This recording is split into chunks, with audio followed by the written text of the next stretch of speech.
that it's not just burnout, it's arson, because people are actively doing things that make you feel like you're on fire, like not giving you the time, not giving you this grace, not giving you the space, not giving you the time off, like questioning everything, like even for this retreat, like what CMEs, who said, I'm like, I'm legit. I love that it's like CMEs. Like, don't worry, we're gonna get it all together.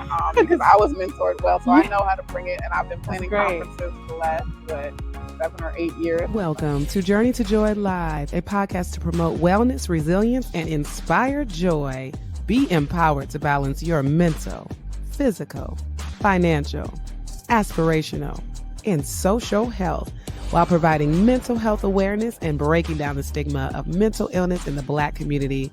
I'm your host, Dr. NJoy, and I'm here to help you transform life's challenges into opportunities for joy. Let's begin the journey together.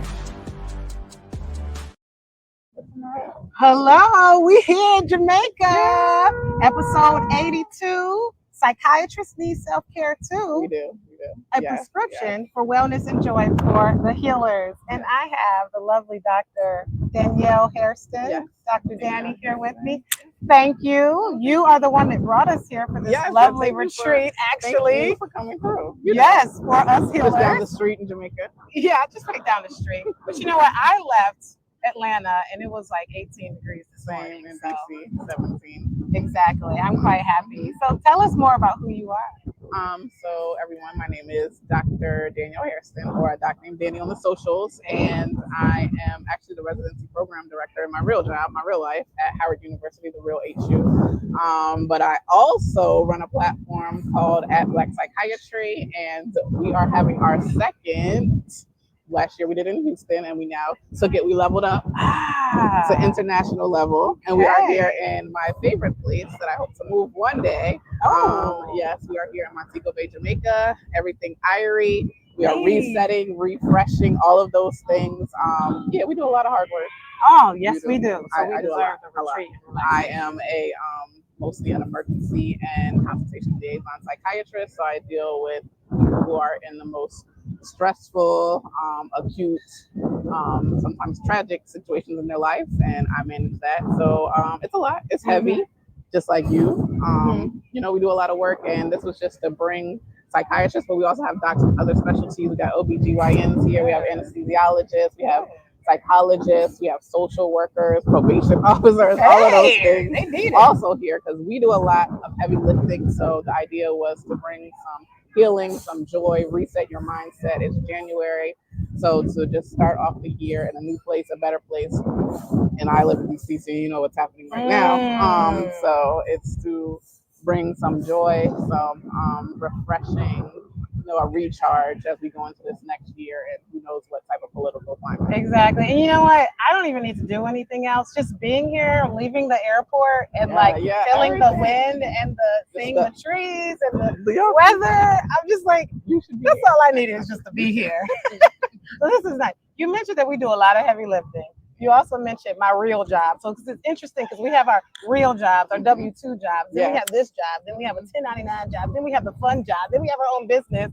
We're just doing a lot. Yes, I have a couple businesses. So, I have, Black Psychiatry. Actually, the Black Psychiatry Collective is a nonprofit that I started right when we entered the pandemic to just showcase that Black psychiatrists are real. Like, we're not unicorns. Well, we are unicorns, but we are actually real. We exist, and to showcase what we're doing, to bring platforms together. We had different speakers all through the pandemic, lives with people from all different sectors that all connects to mental health. So financial, law enforcement, psychiatrists, school teachers, social workers to all come together, because psychiatry is not just psychiatry. It's not just the doctors. It's not just the office. Exactly. So that's how it started, showcasing like what we really do, because I think people don't know. Like there's not really many media outlets and shows that show like all the things that psychiatrists do. So that's how we came up with At Black Psychiatry.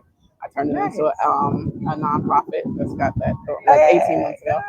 And then I also have a company called Black Trivia Night, which I started also with one of my friends and psychiatrists, Dr. Ayana Jordan, who is also here, and our friend, DJ Father Jules. And now I have expanded the whole team that includes another DJ, Rizza, my team, family who help. And we have Black Trivia Nights throughout the DMV, DC area. Yeah, I do too much. And I also have a toddler. So that's what I was about to say. I was just about to say that because I have a toddler. No, you have I'm 2 toddlers. now because he turned, the youngest turned 2. So 2, 4, and 13. I know, multiple children. She says very.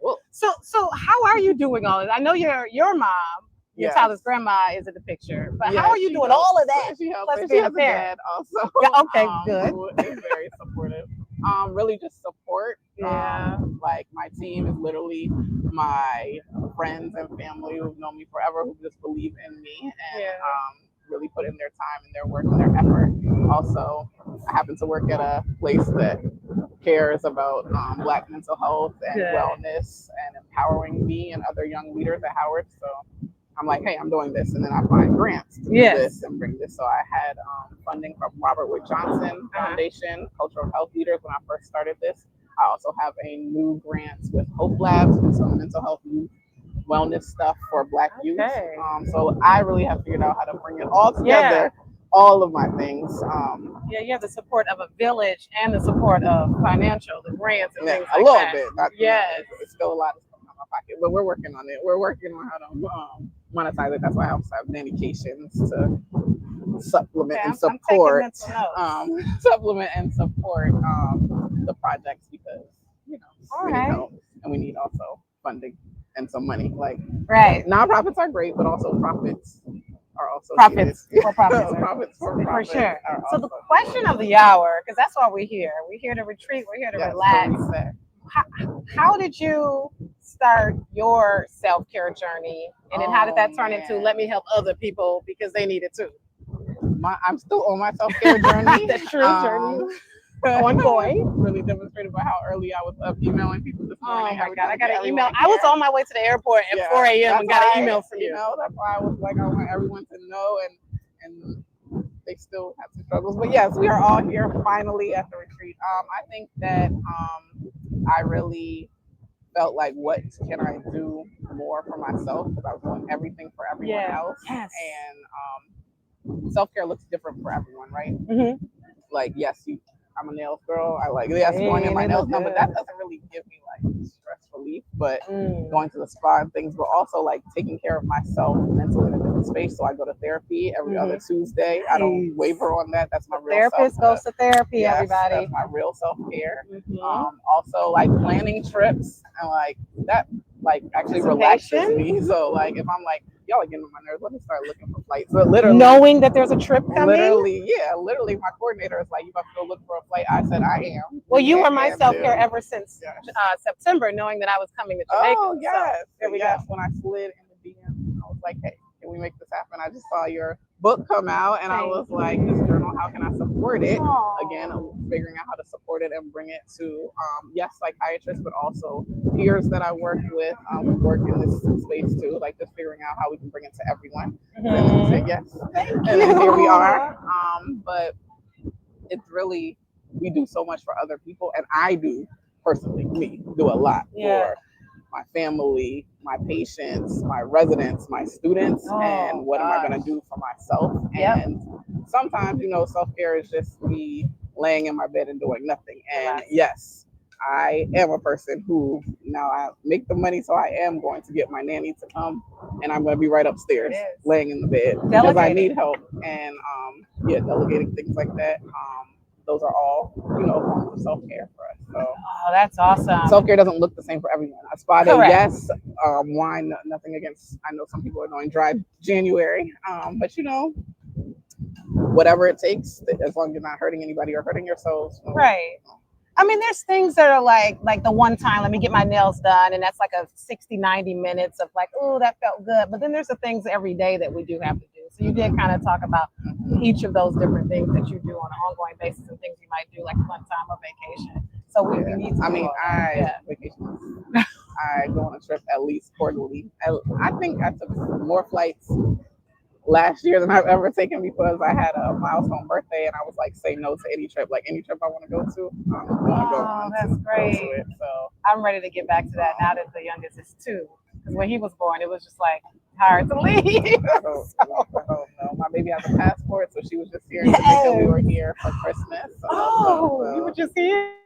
I'm always here. Or somewhere. Awesome. So you got to do it. You got to plan it. You got to fit it in the way we fit in everything else. And you said we do everything for everyone, especially as Black women. We're trying to do everything. We're so ambitious, but we also have to look at ourselves first. I mean, are there times where you struggle with like choosing you versus everyone else? Yeah, all the time. How do you end up choosing you? I have to really be intentional about it. And that's why I like the planning. So I have to make sure that I do it. Like I have to do this for myself. And then also like some small things like in my house they're always like, what are you always doing? Why does it take you so long to come in the house? Because I need to take it to decompress. I do I finish my podcast, which is true crime. For others that's not relaxing, but for me it is. Okay. I finish the true crime podcast, whatever it is, like hear it out and then like take a beat and then go inside to the transition to my next job or whatever. So you were talking about things you do while at work to kind of decompress, and then I started to say that between patients I'll go outside and just see the sun and just take a break because we, like you said, the heavy lifting, we see a lot, we hear a lot. One of my self-care things is that I don't watch the news that much.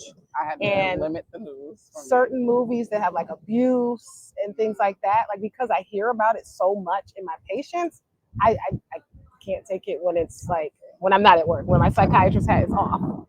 So I protect my brain and my mind like that. Yeah, during like the height of George Floyd, Breonna Taylor, I was like, I couldn't stop looking at the news. Like CNN was like on my TV like 24 hours. Like I would wake up and be like, is something happening? I would go to sleep, and then I really like realized I had to cut back, and I'm like, I'm limiting it. Like I might look at the news or listen to the news maybe like an hour versus when I was doing it so long, like during that time, because it was just like, what is happening? What's going to happen next? Kind of what it feels like right now. Like what kind of crazy order is going to come out next? You gotta come back to work. Everyone is on leave. Well, put me on leave, actually. Paid leave. Go ahead. We can stay here. But like, what are you even doing? So I think now I'm a little worried that we're getting ready to be back in that type of stressful, toxic environment. But really just doing small things to protect yourself. Like when I was doing tele, which I still do sometimes, but I would like take a break, go out, like you said, between patients. I have like a rooftop, and I would just go out there and be like, nice. Like take a deep breath, like, okay, the next person. Because it's a lot. Like you hear people tell you their most intimate worries, stressors, wonderful things as well, but it can be a lot to hear these things and to really think about how you process them, especially when it deals with things about racism and it's stuff that you experience yourself or you see your partner or your family member or your child go through. So it's a lot, and I think we have to, and I'm not great at this. I want to just say that I'm not, while I might be like you said, it's still a journey. Yeah, it's still a journey. I'm the wellness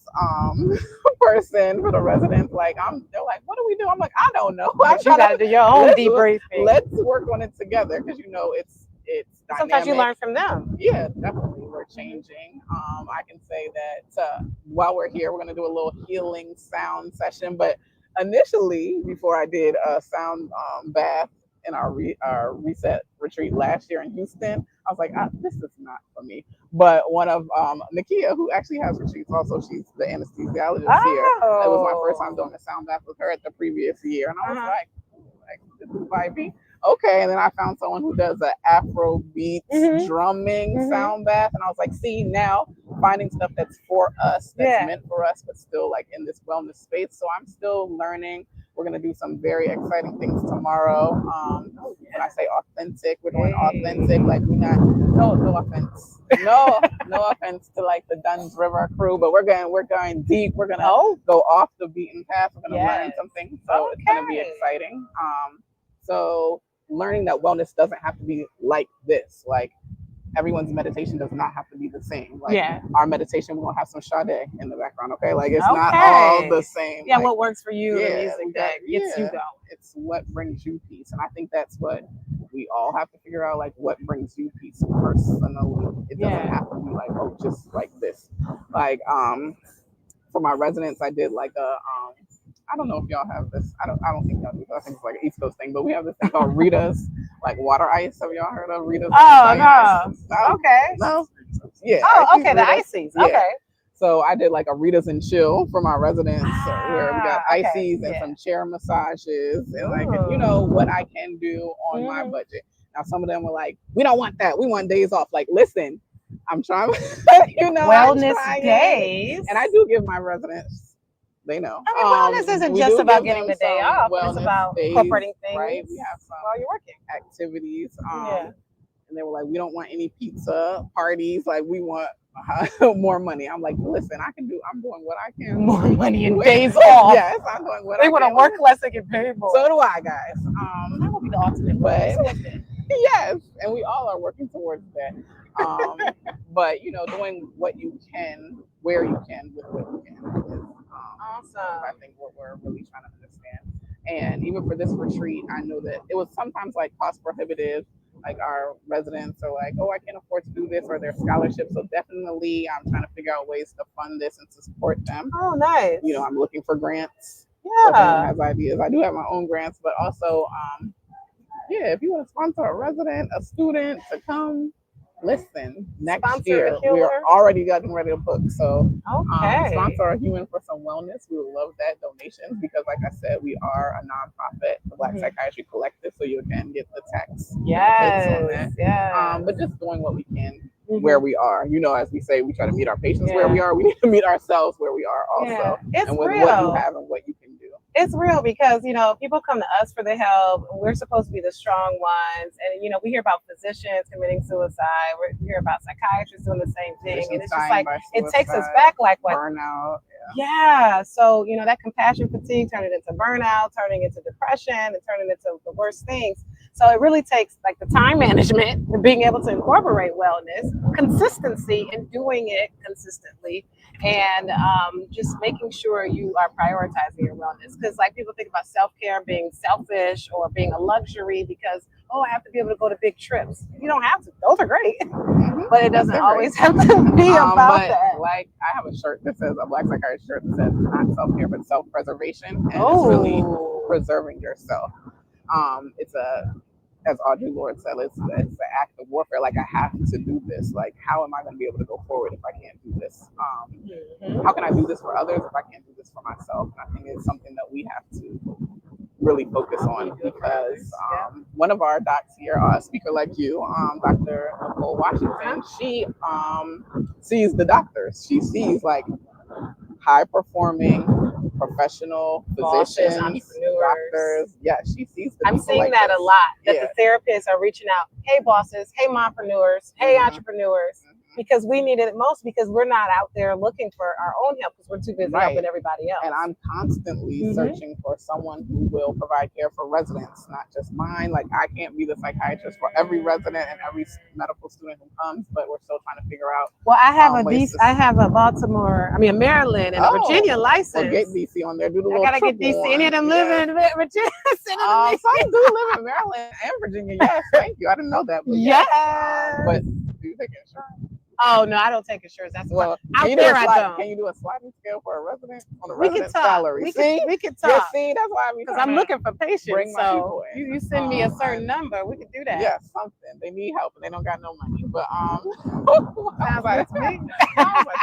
Oh yes, again, because they need help. Healing the healers and doing stuff for ourselves. Yeah, I am far from perfect. Like I struggle. Like I work with a fitness coach, and she'll be like, what are your goals for this? And I'm like, I'm just trying to sleep. Like my child was sick. When they're sick, you can't sleep. They wake up the whole night and I'm all dry. I need some hydration will be a goal. Being active, like movements are goals. So it's really about doing what you can and also allowing yourself some grace. I think that's something that I really have to do for myself because I'll be like, oh my God, my list was like this. And I did not get to do all of these things. That's okay. And a lot of times people ask me about, like work-life balance. Yeah. And I say that there's not really a work-life balance because there's never like a balance. Maybe you feel like it's intermingled? Like you can't turn it off? Yeah, like a work-life integration. Like how can I work-life integration. I feel like there's always going to be something that's off. Like for me, it's my charts, my notes. Shout out to Howard, don't suspend me yet. But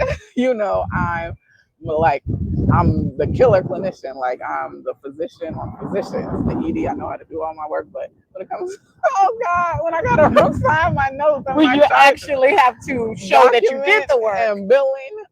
Listen, I need the administrative work. Yeah, so and I'm an HR manager. My main job. Oh no, you would be firing me. I would be. But I just mean that job is difficult. On your suspension list every week. But my patients will tell you no one is not gonna do the amount of work that Dr. Hairston does. Then I gotta go and but we don't know you say all of the documented. I know. So there are things. We're working on it. I'm just find some notes in the airport lounge. Do what you can. I think really, like I said, giving myself some grace and giving everyone some grace.